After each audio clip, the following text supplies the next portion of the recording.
Assalamualaikum warahmatullahi wabarakatuh. Hai teman-teman, aku punya cerita menarik nih, mau dengar? Nanti di akhir akan ada pertanyaan dari cerita ini, lebih tepatnya hikmah dari cerita ini.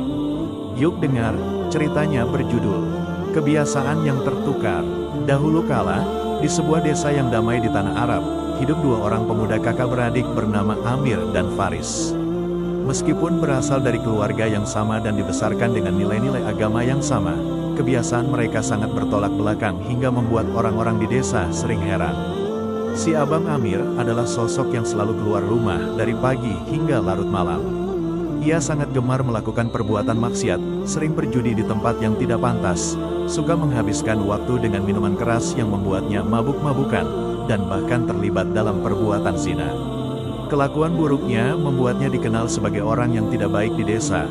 Banyak orang menjauhinya dan beberapa bahkan membenci dirinya karena tingkah lakunya yang selalu menyusahkan. Berbeda jauh dengan si adik Faris. Ia hampir tidak pernah keluar rumah kecuali untuk mengikuti ibadah di masjid.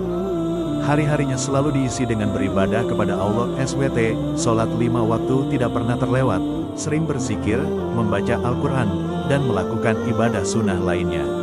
Wajahnya yang tenang dan sikapnya yang rendah hati membuat orang-orang desa menghargainya, menyebutnya sebagai santri yang baik dan ahli surga yang akan mendapatkan ridho Allah. Hingga suatu hari, ketika Faris sedang duduk di halaman rumah membaca Al-Quran, datanglah iblis dengan bentuk yang menyamar sebagai orang tua yang ramah.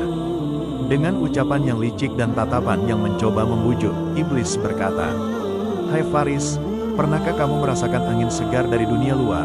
Kamu selalu berada di dalam rumah dan masjid saja. Hidupmu hanya penuh dengan ibadah.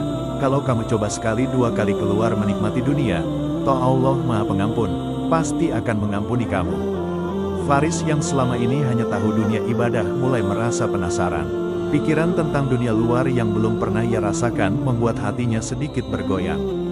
Melihat itu, iblis pun menyusul dengan bisikan yang lebih menggoda. "Belum lagi, tidakkah kamu ingin merasakan kesenangan seperti kakakmu Amir? Kamu sudah begitu banyak beribadah, pasti sudah jadi ahli surga. Sekali saja kamu melakukan kesalahan kecil, semua ibadahmu yang selama ini kamu lakukan akan pasti menghapuskannya." Akhirnya, hati Faris yang tadinya teguh mulai goyah. Ia merasa bahwa mungkin kata-kata iblis itu benar. Setelah bertahun-tahun beribadah, sedikit saja kesenangan dunia tidak akan mengubah apa-apa. Sementara itu, Amir yang sedang berada di tempat berjudi merasakan sesuatu yang berbeda di dalam hatinya. Saat ia melihat teman-temannya saling bersitegang karena hilang uang dan mendengar kata-kata kotor yang keluar dari mulut mereka, tiba-tiba hatinya terasa berat. Ia mulai berpikir tentang hidupnya yang selama ini penuh dengan kesalahan. Ia menyakiti orang tua, membuat nama keluarga tercoreng, dan jauh dari agama. Pada saat itu pula, datanglah hidayah dari Allah SWT yang membuatnya sadar dan ingin bertobat. Ia segera bangkit dari tempat itu dan memutuskan untuk tidak pernah lagi kembali ke lingkaran kehidupan buruknya. Begitulah, kebiasaan buruk mereka akhirnya tertukar dengan cepat. Amir yang dulu selalu mencari kesenangan dunia kini ingin mendekatkan diri kepada Allah. Sedangkan Faris yang dulu selalu fokus beribadah kini ingin merasakan dunia luar yang selama ini tidak pernah ia ketahui. Suatu pagi, mereka berpapasan saat sedang menuruni dan menaiki tangga rumah mereka. Amir yang mengenakan pakaian putih yang sederhana dan wajahnya yang lebih tenang melihat Faris yang mengenakan pakaian yang mencolok seperti preman jalanan, dengan rambut yang diatur berbeda dari biasanya. Ia tidak bisa tidak bertanya dengan suara yang penuh perhatian. "Kamu mau kemana, Dek? Tumben ya pakaianmu jadi seperti ini, tidak seperti santri baik yang selalu kubilang kenal." "Aku ingin merasakan angin dunia luar, Bang," jawab Faris dengan nada yang sedikit ceria, tapi tidak tahu arah. "Aku sudah bosan setiap hari hanya beribadah tanpa tahu bagaimana dunia luar sebenarnya."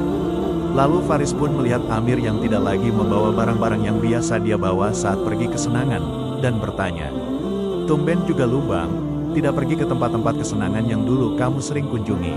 Amir menghela nafas dan menjawab dengan suara yang penuh kesadaran, "Aku ingin berubah Dek, ingin mendekatkan diri kepada Allah lagi. Aku sudah bosan hidup dalam dunia hitam, selalu ada musuh, selalu membuat orang sakit hati, dan banyak yang membenci aku. Hidup seperti itu tidak ada artinya."